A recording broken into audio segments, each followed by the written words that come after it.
मेरे सामाजिक परिवार के सभी सदस्यों को यथोचित अभिवादन। राम राम। यह प्रश्न मेरी ही तरह आप सबके मन में बहुत बड़ा हो रहा होगा, गंभीर हो रहा होगा कि आखिर राहुल गांधी और उनके नेतृत्व में पूरी कांग्रेस पार्टी क्या कर रही है, उनको हो क्या गया है। और ठीक है कि बीच बीच में वो खबरें आती रहती हैं कि 2008 में वो समझौता हुआ था चाइनीज कम्युनिस्ट पार्टी और कांग्रेस पार्टी के बीच में। उस वक्त जो शी जिनपिंग थे वो राष्ट्रपति नहीं थे, लेकिन उस समझौते में उनकी महत्वपूर्ण भूमिका थी। वो जो चित्र एक चलता है उसमें वो पीछे खड़े दिखते हैं और उसको खारिज कर दिया जाता है कि भाई ये दो पार्टियों के बीच में ऐसे समझौते हुए थे, वो एक दूसरे को समझने के लिहाज से। ऐसे तो सभी राजनीतिक दल जाते हैं, सबका प्रतिनिधिमंडल दूसरे देशों में जाता है। फिर उसके बाद राजीव गांधी फाउंडेशन को चीन की तरफ से कुछ फंडिंग की बात आती है, लेकिन यहां तक तो बात आई गई हो जाती है। अब राहुल गांधी जो कहां हैं वो किसी को नहीं पता है। कहीं बाहर से वो एक ट्वीट करते हैं और वो ट्वीट है कि गलवान पर हमारा तिरंगा ही अच्छा लगता है, चीन को जवाब देना होगा, मोदी जी चुप्पी तोड़ो। अब मैंने पहले भी कहा था कि बड़ा प्रधानमंत्री नरेंद्र मोदी कुछ अपने सलाहकारों की बात बहुत सुनते हैं। उसमें राहुल गांधी जी हैं, अरविंद केजरीवाल हैं, ममता बनर्जी जी हैं, ऐसे लोगों की बात वो बहुत सुनते हैं और उनकी सलाह जो होती है उसको मान लेते हैं। हालांकि फिर भी विपक्ष कह रहा है कि फांसीवादी सरकार है, तानाशाह सरकार है। लेकिन ये जो चुप्पी तोड़ना था, अब चीन को जवाब देना होगा, गलवान पर हमारा तिरंगा ही अच्छा लगता है, ये तो महत्वपूर्ण थी बात। और ये तो पहले से हो रही थी। ये राहुल गांधी जी ने जो ट्वीट किया वो 2 जनवरी को किया है और 1 जनवरी को ही भारत की सेना, जो जय हिंद की सेना है, हमारे बहादुर जाबाज सैनिक चूंकि वहीं डटे हुए हैं, वहीं टिके हुए हैं, कोई हटे थोड़ी ना है, उन्होंने वहां नया वर्ष मनाया, अंग्रेजी कैलेंडर का हैप्पी न्यू ईयर 2022 किया और उसके चित्र भी जारी कर दिए, सामने आ गए। और ये कोई चीनी प्रोपेगेंडा न वीडियो था न पिक्चर थी, साफ साफ दिख रहा है जो भी हो रहा है वो साफ साफ दिख रहा है। और भारत इसी तरह से काम करता है। लेकिन चीन तो प्रोपेगेंडा चलाता है और चाइनीज प्रोपेगेंडा वो समय रहा होगा कभी जब वो चला लेते थे और भारत में लोग नहीं समझ पाते थे। अब तो साफ साफ दिखता है, अब तो सबको पता है कि चीन एक ये भी काम करता है कि फर्जी वीडियो बनाता है, कहीं का वीडियो बनाकर उसमें वीडियो गेम जैसा डालकर और उसको आगे बढ़ा देता है। वो अपने सैनिकों को लेकर कभी सोते हुए भी कैसे पता नहीं क्या क्या दिखाता है। वो अब किसके लिए दिखाता है भगवान जाने।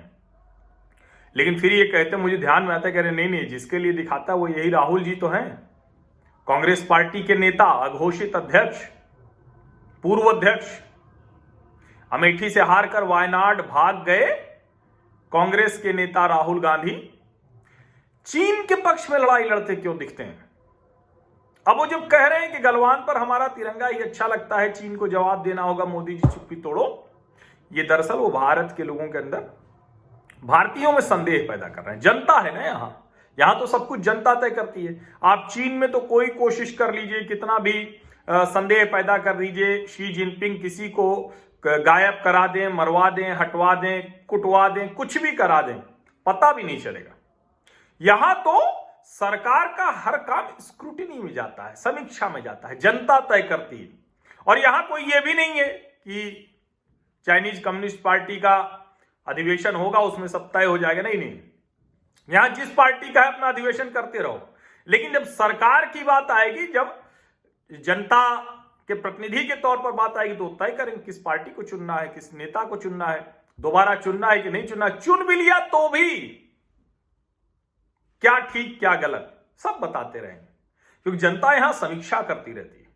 अब ऐसे में जब राहुल गांधी चीन के पक्ष में और ऐसी लड़ाई लड़ते दिखते हैं जहां वो चीन को मजबूत करते दिखते हैं। चीन यहां तो लड़ नहीं पा रहा है, भारतीय सेनाओं से कभी नहीं लड़ पाता है, लेकिन जब विपक्षी नेता चीन की लड़ाई में उसके साथ खड़ा हो जाए और चीन का पक्ष मजबूत करने की कोशिश करे, तो फिर भारत की जनता के मन में प्रश्न उठेगा ना, स्वाभाविक है। इसलिए हमारे मन में भी उठ रहा है, आपके मन में भी उठ रहा होगा, उठना ही चाहिए। और आप जरा आगे समझिए, ये जो वो कर रहे हैं, इसकी वजह से जो टीवी की बहस होती है उसमें लगातार अब वो एंकरों के ऊपर टिप्पणी करने लगते हैं, कहते हैं कि भाई जो है आप समझ नहीं रहे हैं, आप सरकार के साथ हैं। यानी देश के साथ होना सरकार के साथ होना हो जाता है कांग्रेस की नजर में। अब ऐसे में उस कांग्रेस पार्टी पर कैसे जनता भरोसा करे? आप बताइए कैसे जनता भरोसा करे? क्योंकि ये प्रश्न तो सबके मन में आ रहा है ना कि जिस स्थिति में हम चीन से लड़ रहे हैं, और चीन एक ताकतवर देश है, इसमें कोई संदेह नहीं। दुनिया का सेकंड मिलिट्री एक्सपेंडिचर वहां का, इसमें कोई संदेह नहीं। दुनिया की इस समय की जो तकनीकी के लिहाज से वो बड़ी ताकत है, इसमें कोई संदेह नहीं। उसके बावजूद भारत डट कर लड़ रहा है, उनको नाको चने चबवा रहा है, अंतरराष्ट्रीय मंचों पर चीन की स्थिति खराब कर दे रहा है, कमजोर कर दे रहा है। लेकिन हमारे विपक्षी नेता है, वो हमारे देश की स्थिति कमजोर करना चाहते हैं।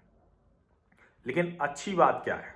अच्छी बात यह है कि कोई कुछ भी कहे, भारत का लोकतंत्र, भारत की राजनीति बहुत शानदार है और यहां समझदारी तो होती ही होती है। अब वो समझदारी दिखती है कांग्रेस के ही कुछ नेताओं में। अब वो कितने, जिनको लगता है कि उनका सारा जीवन राहुल गांधी की कृपा पर चलेगा, वो तो राहुल जी ने कहा और सब शुरू हो गए, हुआ कुछ भी उसी को तय करने में। लेकिन अभिषेक मनु सिंघवी बड़े वकील हैं, बड़े परिवार से हैं, और उनको भी कोई राहुल गांधी की कृपा से ही तो सब कुछ मिलना नहीं। ठीक है, राहुल जी तय करते हैं, राहुल जी अब मंत्री बनाने में तय करेंगे, सब कुछ तय करेंगे, लेकिन उनकी अपनी भी एक ताकत है, उनकी अपनी एक सोच है, उनकी अपनी एक क्षमता है, वो सब कुछ है, और इसीलिए वो अपने मन की बात भी रखते हैं। लेकिन जो राहुल जी ने कहा था कि मोदी जी चुप्पी तोड़े, तो मोदी जी ने चुप्पी नहीं तोड़ी। अब भारतीय सेनाओं ने तो वैसे ही दिखा दिया कि गलवान पर तिरंगा हमारा है। चुप्पी तोड़ी है, या कहें कि आईना दिखाया है, या कहें कि जवाब दिया है अभिषेक मनु सिंघवी ने। उन्होंने जो ट्वीट किया है वो सबको जानना चाहिए। Would urge the Indian media to not take the CCP and Global Times propaganda machinery seriously. They are nothing but an absolute joke, especially in the digital age. A psyops that can be easily busted by few minutes of Google search. अब अभिषेक मनु सिंघवी कह रहे हैं कि भारत के media से निवेदन कर रहा हूं कि वो सीसीपी और ग्लोबल टाइम्स के प्रोपेगेंडा मशीनरी को सीरियसली न लें। ये तो मजाक है, ये जो करते हैं आज के डिजिटल युग में।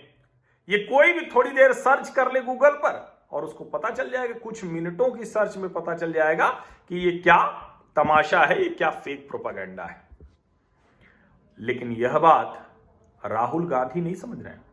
इतना बड़ा कांग्रेस का आईटी डिपार्टमेंट है जिसका काम ही है दिन रात गूगल पर वीडियो, फोटो, खबरें सर्च करना।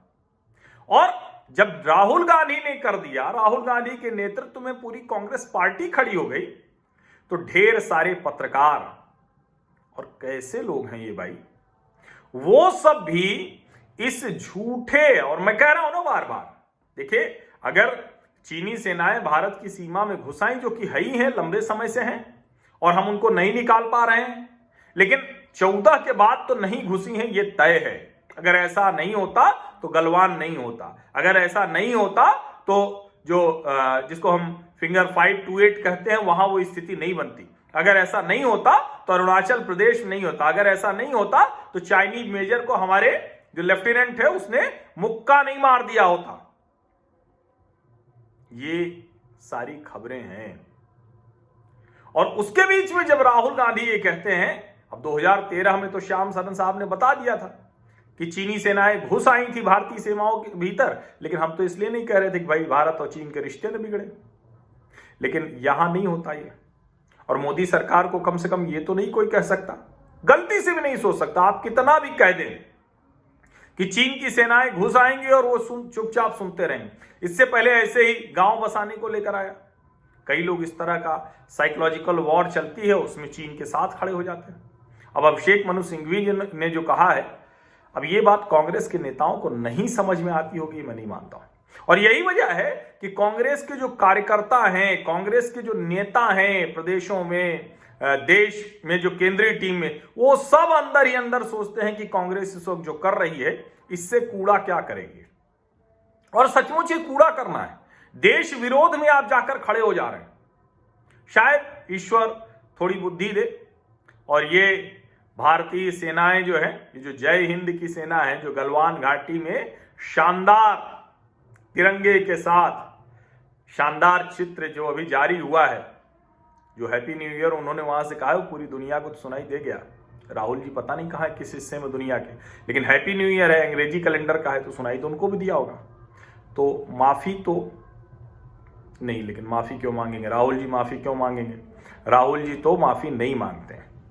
चौकीदार चोर है पर अदालत में मांगनी पड़ी, ऐसे ही अलग अलग जगहों पर, लेकिन ऐसे माफी वो नहीं मांगते हैं। जहां देश की बात है वो माफी नहीं मांगते, निजी फंसेंगे तो माफी मांग लेंगे। तब देश की जनता के मन में यह प्रश्न तो स्वाभाविक तौर पर उठेगा कि आखिर होता क्या है कि राहुल गांधी के पूरे नेतृत्व में पूरी की पूरी कांग्रेस वो चीन के पक्ष की लड़ाई देश के भीतर मजबूत करती। चीन दुनिया भर में अपना प्रोपेगेंडा फैलाने के लिए किस किस तरह से क्या कुछ करता है, ये कोई छिपी बात नहीं है, ढेर सारे डॉक्यूमेंट्स में ये सब सामने आ गया है। हम तो यही कहेंगे कि कांग्रेसियों को ये बात अब कहनी चाहिए, कांग्रेसियों को विद्रोह करना चाहिए कि आप राजनीति करिए, नरेंद्र मोदी से लड़िए, योगी आदित्यनाथ से लड़िए, कहीं और किसी से लड़िए, सत्ता छीनने की लड़ाई लड़िए, लेकिन कम से कम चीन के लिए, चीन के पक्ष में भारत से तो मत लड़िए, इतनी कृपा करिए। बहुत बहुत धन्यवाद।